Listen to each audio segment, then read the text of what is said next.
I am a press freedom scholar.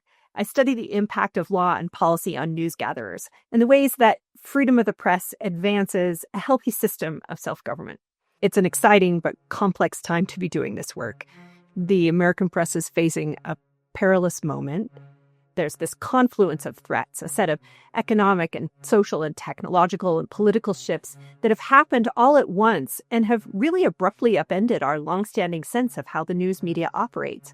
These sweeping changes really demand that we think carefully about the relationships between representative democracy, government transparency, news gathering, and the legal protections for journalists. A lot of our old traditional news outlets are vanishing before our eyes, and this is especially alarming at the local news level, where we just don't have the shared public sphere that we had even a decade ago. These losses leave an information vacuum that other communicators like social media influencers, corporate agents, purveyors of public and political propaganda are rushing to fill. And of course, the rise of artificial intelligence introduces additional complexity, blurring the lines between human-created and machine-generated content. Most of the doctrine from the Supreme Court in this area came at a time when the press was arguably more easily identifiable. The justices were speaking about a media universe that just had newspapers, TV and radio news, magazines. Much of my work aims to map that old law onto new terrain. We want to make sure that even in a changing media environment, we have the legal and constitutional conditions for a trustworthy, healthy, vibrant press that is independent from the government and free to act as a watchdog over it. Ultimately, what I'm working to do is to help theorize how we identify the constitutionally valuable press functions. Who is doing the work that the founders designed our Constitution's press clause to protect?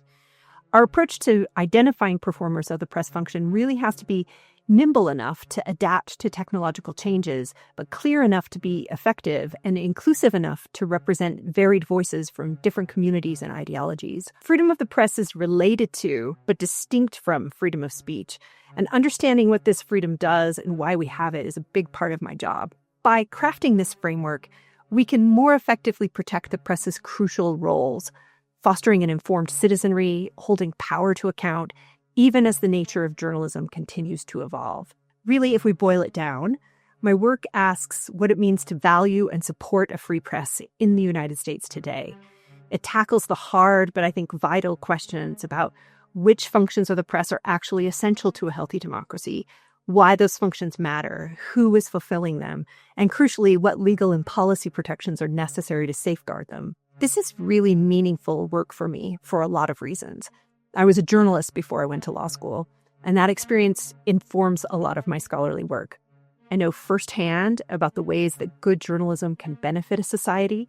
I'm also really aware of the ways that irresponsible journalism can harm individuals and communities, and the ways ordinary citizens need the press to be their eyes and ears and help them with the task of understanding and scrutinizing their government.